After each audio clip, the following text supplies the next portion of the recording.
Good evening everyone. Welcome to Il Paraiso. This is Doc Del, no? Your plantito here in Mindanao. So, this time, we are going to unbox this parcel. And this is coming from Sistuna Garden, no? In Aplaya, Davao City. Okay, so actually, this is only one day in transit, no? So, this time, titingnan natin kung ano ang kondisyon ng mga flowers sa loob ng box na ito. But before that, for those who are new to this channel, I want you to subscribe and then hit the notification bell so that if I have new videos relating to growing and cultivating orchids, you will always be updated.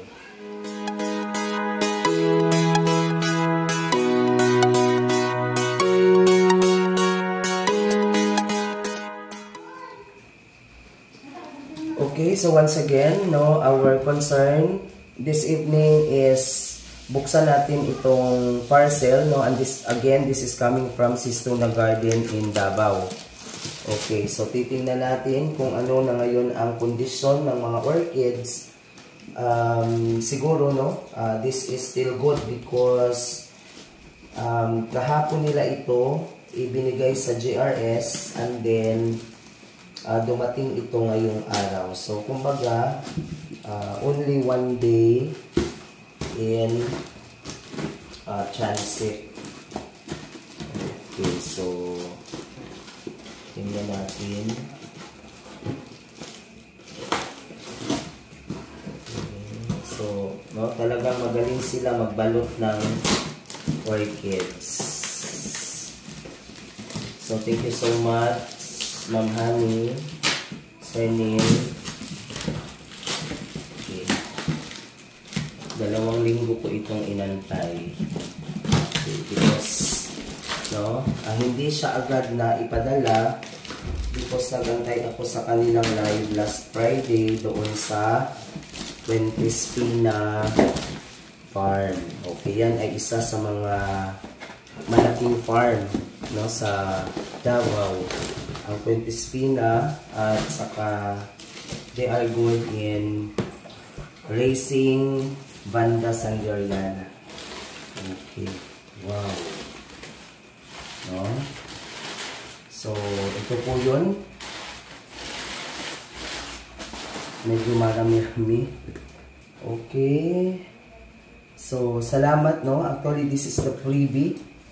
No? This is one of the freebies. Napakaganda po, and this is yun, no, this is Sayan Bangtin. Okay, no, yun, napaka-healthy po ng kanyang roots. Okay, so next, ito, no, this is also another freebie, and this is Doritit hybrid. No, napakahirap po, no? Actually, no, para siyang Phalaenopsis, no? Para siyang Phalaenopsis according to Sir Neil na hindi daw ito dapat ipulsan, no? Kasi katulad ito ng Phalaenopsis. Okay. So another one is this, no? Okay, ito yung nabili ko sa kanya. Okay. No, this is Vanda Sanderiana. No, this is Vanda Sanderiana. So, no, medyo malaki-laki na po siya, no? Vanda Sanderiana, this is the original, no, waling-waling, an endemic orchids that is locally grown in Davao. Okay, so next time bibili ako ng ganito na kalaki, no? Okay, so this is Vanda Sanderiana.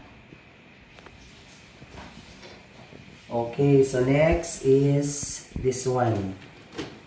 Okay, no? Tingnan natin yung ID. This is MVP 169. Okay, I think ito yung Kupiri. No, ito yung Kupiri. This is a crossbreed of Vanda Sanderiana, no? Ang maganda dito because this is a local crossbreed dito sa Mindanao. Hindi katulad nung nasa Thailand. Yung nasa Thailand, mga strap-leaf Vanda, yun ay mga crosses din. Kaso nga lang sila ay hybrid, no? So, at least No, I could have also crosses at Il Paraiso. Okay, so another one is this one, no? This is in BP 116 MFB, no? MFB 116. So papalitan natin itong mga wire, no, kasi nag-rust na siya. Okay, this is also a local crosses, and this is also a local crosses, pero ang cross nito ay banda Sanderiana Alba, no? Sanderiana Alba, and then ito ata yung banda Sanderiana ang crosses. So another one is this, no? This one.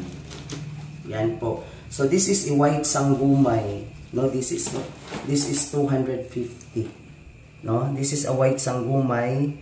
Galing din ito sa Puente Espina. Okay, no? So papalakihin natin to sa garden, no? Sa Il Paraiso.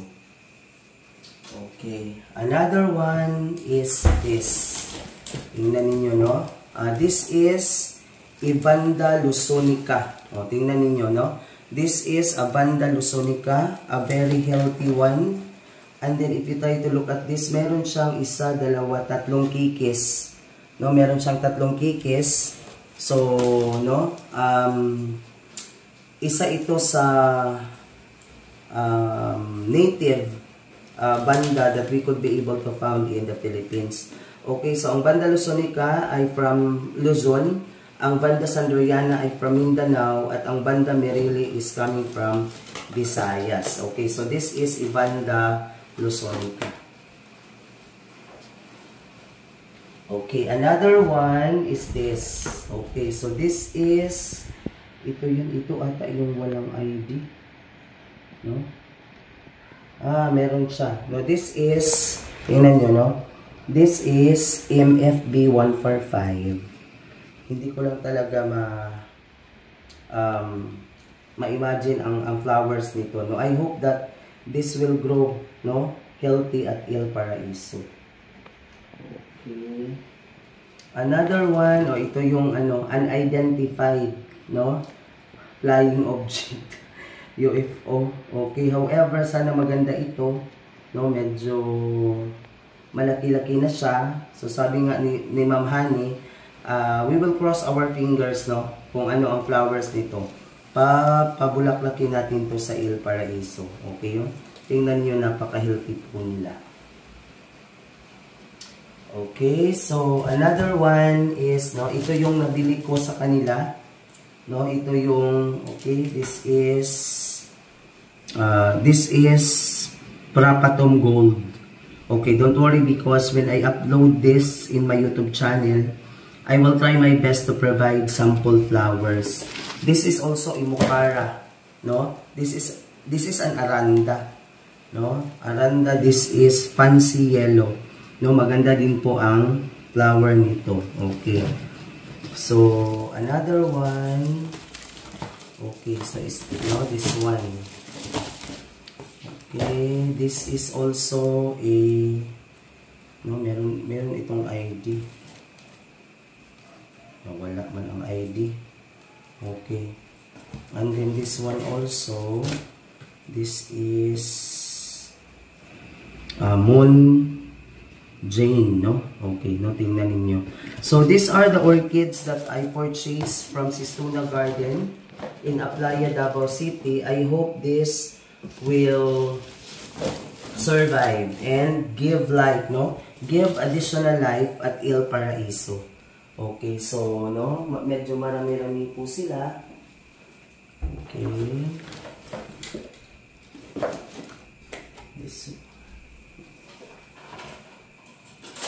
So, ito talaga yung pinakamaganda, no? Ang Lusonica.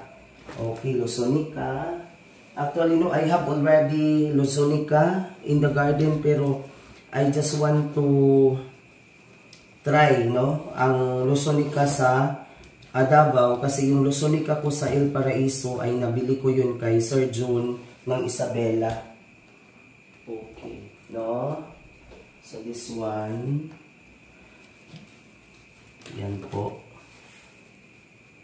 Okay. So, ito talaga, no? Maganda din ito. This is Ibanda Sanderiana. And then, this one, no? So, Sir Neil, maraming salamat sa previous. And thank you so much for watching. Hanggang sa muli, no? Salamat din po sa pag-subscribe sa aking munting channel. Hanggang sa muli, maraming salamat at God bless everyone.